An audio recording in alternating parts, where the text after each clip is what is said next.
Welcome to another episode from the Veterinary Medicine Digest. Today we are embarking on an exhaustive exploration into the metabolic and neurological complexities of one of the most frequent and daunting complications in small animal endocrinology, insulin-induced hypoglycemia. Specifically, we are going to dissect the metabolic landscape of the brain and the peripheral nervous system when glucose levels plummet, culminating in a comprehensive deep dive into a significant multi-center retrospective study conducted by Brandon Verkinderen and Michael Lane.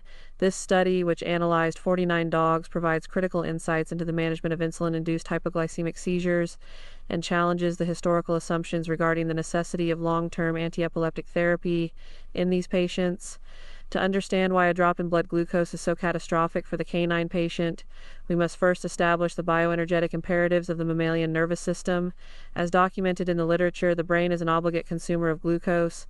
While it represents only approximately 2% of the total body mass, it is a metabolic furnace, receiving 15% of the total cardiac output during rest and consuming 20% of the total oxygen available to the body. Most importantly, it utilizes 25% of the total body glucose. Unlike other tissues that can readily switch to fatty acid oxidation during periods of nutrient scarcity, the adult brain depends on a constant, uninterrupted supply of glucose to fuel its substantial metabolic demands. The movement of glucose into the nervous system is not a passive process. It is regulated by a complex architecture of facilitative glucose transporters. These transmembrane proteins are essential because glucose is a hydrophilic molecule that cannot penetrate the lipid bilayer of cell membranes without assistance. In the central nervous system, facilitative glucose transporter 1 is primarily responsible for the transport of glucose across the endothelial cells that constitute the blood-brain barrier. Once glucose has traversed this barrier into the interstitial fluid, facilitative glucose transporter 3, which has a higher affinity for glucose, facilitates its uptake into the neurons themselves. This hierarchical arrangement ensures that neurons are prioritized during periods of fluctuating supply. Interestingly, the brain does not require insulin for glucose uptake, a fact that differentiates it from muscle and adipose tissue. When blood glucose concentrations begin to fall below the physiological norm, which is generally defined in the literature as being less than approximately 60 to 80 milligrams per deciliter in dogs and cats, a highly coordinated sequence of counterregulatory responses is initiated. In a healthy animal, the first line of defense is the immediate suppression of endogenous insulin secretion from the pancreatic beta cells. This is followed rapidly by an increase in glucagon secretion from the alpha cells. Glucagon acts on the liver to stimulate glycogenolysis, the breakdown of stored glycogen, and gluconeogenesis, the production of new glucose from non-carbohydrate precursors. If these measures fail to stabilize the blood glucose concentration, the sympathodrenal system is activated, resulting in the release of epinephrine and norepinephrine. These catecholamines not only promote further hepatic glucose production, but also inhibit peripheral glucose utilization, effectively shunting the available supply toward the brain. However, in our diabetic patients, this elegant counterregulatory mechanism is often profoundly impaired. As research by Mott and Jalor emphasizes, diabetic dogs frequently suffer from a condition known as hypoglycemia-associated autonomic failure.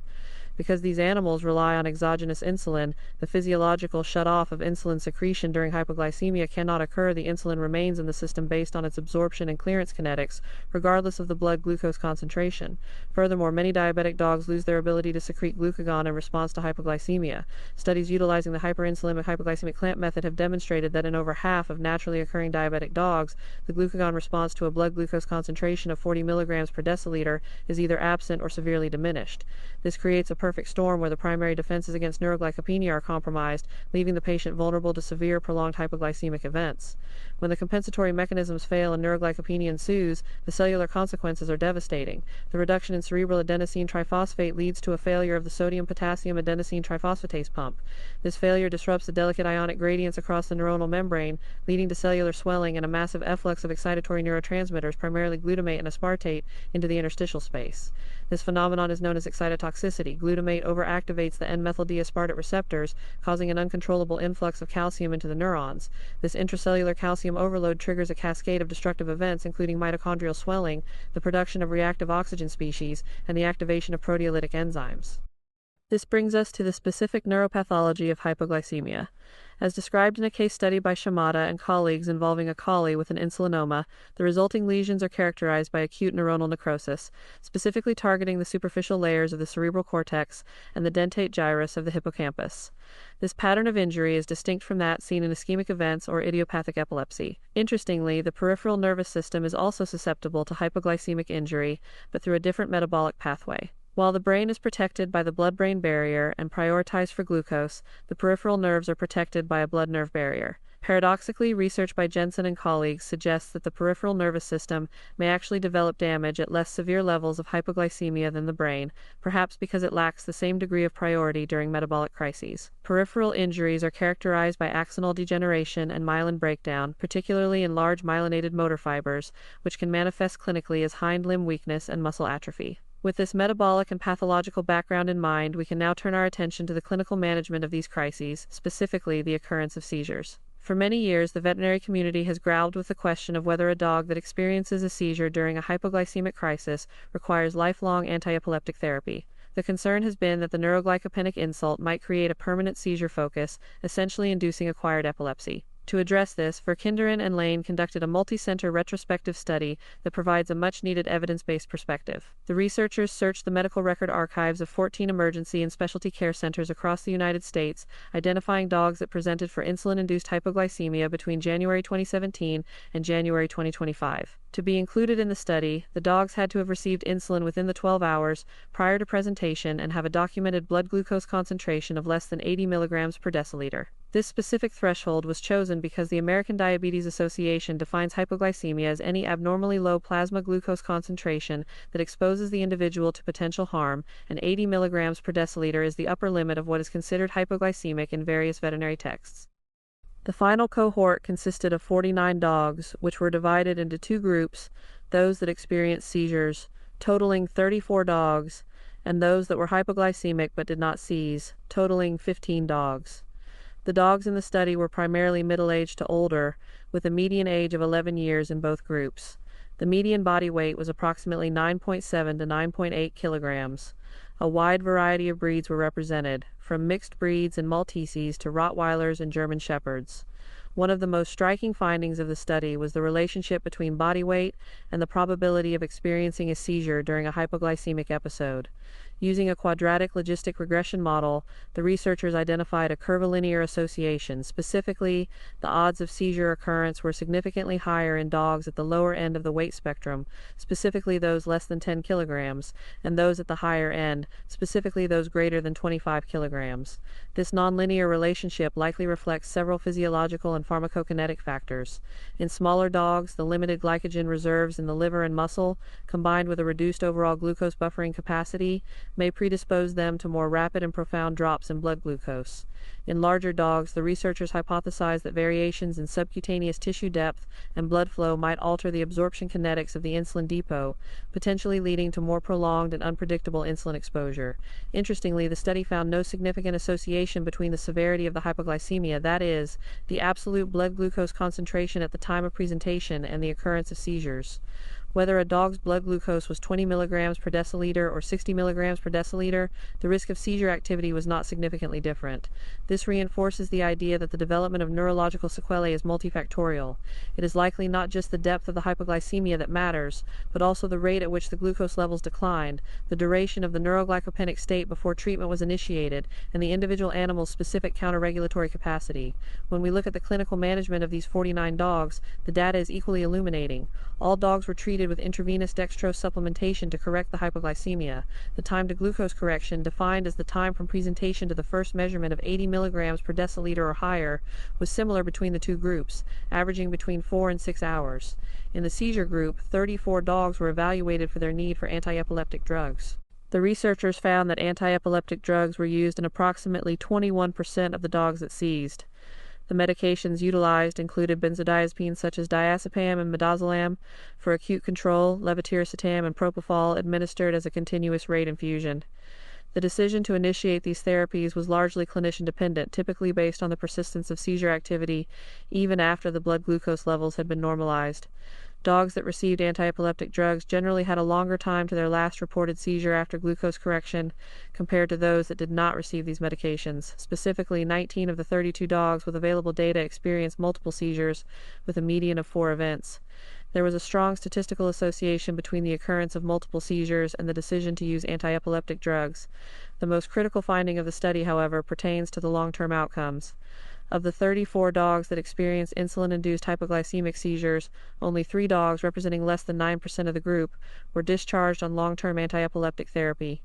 In all 3 cases, the medication prescribed was levetiracetam. The vast majority of dogs, 91%, recovered and were discharged without the need for ongoing seizure management. This is a profound finding because it suggests that the majority of these events are reactive seizures, a natural but transient brain response to a severe metabolic disturbance. Once the metabolic insult is rectified, the brain's electrical activity stabilizes and the risk of further seizures diminishes. The overall prognosis for these patients was also found to be quite favorable. 91% of the dogs that seized and 100% of the dogs that did not seize survived to discharge. It is important to note that the deaths that did occur were the result of owner-requested euthanasia rather than disease-associated mortality. There was no statistically significant difference in the frequency of euthanasia between the 2 groups, suggesting that the occurrence of a seizure does not necessarily portend a worse outcome for the patient's survival of the acute crisis. These findings mirror observations in feline patients. As noted in the study by Vibrock and Dennis, which reviewed 30 cases of hypoglycemic cats, clinical improvement within 12 hours of initiating treatment was a strong predictor of survival. Similar to the dogs in the Verkinderen study, the severity of the hypoglycemia on presentation was not a negative prognostic indicator for the cats. This suggests a remarkable resilience of the companion animal brain to metabolic insults, provided that they are addressed promptly. However, the Verkinderen study also reminds us that while the prognosis is often good, these episodes are far from benign. As we discussed earlier, antecedent hypoglycemia, even if subclinical, can lead to hypoglycemia-associated autonomic failure. This means that every episode of insulin-induced hypoglycemia essentially lowers the threshold for the next crisis and blunts the animal's warning signs. This can lead to hypoglycemia unawareness, where the animal does not show signs of nervousness or tremors until the blood glucose is dangerously low, increasing the risk of sudden, severe seizures or coma. The clinical implications for the general practitioner are significant. First, we must emphasize to our clients that preventing hypoglycemia is just as important, if not more so, than controlling hyperglycemia. The International Society of Feline Medicine, consensus guidelines for instance, recommend prioritizing the avoidance of hypoglycemia even at the expense of allowing periods of hyperglycemia. Second, when a patient does present in a hypoglycemic crisis with seizures, we can provide owners with a more optimistic prognosis. While a seizure is an alarming clinical event, it is frequently a transient reactive phenomenon that does not necessitate lifelong medication or indicate permanent, debilitating brain damage in the majority of cases. Third, the study's identification of the curvilinear relationship with body weight should alert us to be particularly vigilant when managing insulin doses in very small and very large dogs. These patients may require more frequent monitoring, perhaps utilizing continuous glucose monitoring systems. These systems, which measure interstitial glucose via subcutaneous sensor, have been shown to be accurate in both stable and critically ill dogs and cats. They offer a superior method for detecting the frequent biochemical or subclinical hypoglycemic events that traditional intermittent blood glucose curves often miss. In conclusion, the deep dive into the Verkinderen and Lane study, supported by our broader understanding of neurometabolic physiology, provides a clearer path for the management of insulin-induced hypoglycemic seizures. We have seen that the brain is a metabolic aristocrat, demanding a high-quality glucose supply and employing a complex array of transporters and counterregulatory mechanisms to protect its function. We have seen how diabetes mellitus sabotages these defenses, leading to the crises that land patients in our emergency rooms. And through this retrospective analysis of 49 dogs, we have evidence that these neurological storms, while intense, are most often temporary. The vast majority of dogs that suffer a seizure due to an insulin overdose can be successfully stabilized with intravenous dextrose and do not require long-term antiepileptic therapy. This knowledge allows us to manage these cases with greater confidence, provide more accurate prognostic information to our clients, and continue to refine our approaches to diabetic management to prevent these life-threatening events from occurring in the first place. Thank you for listening. The titles for the reference papers are in the video description. From VetMed Digest, where we keep minds inspired, hearts light, and tails wagging.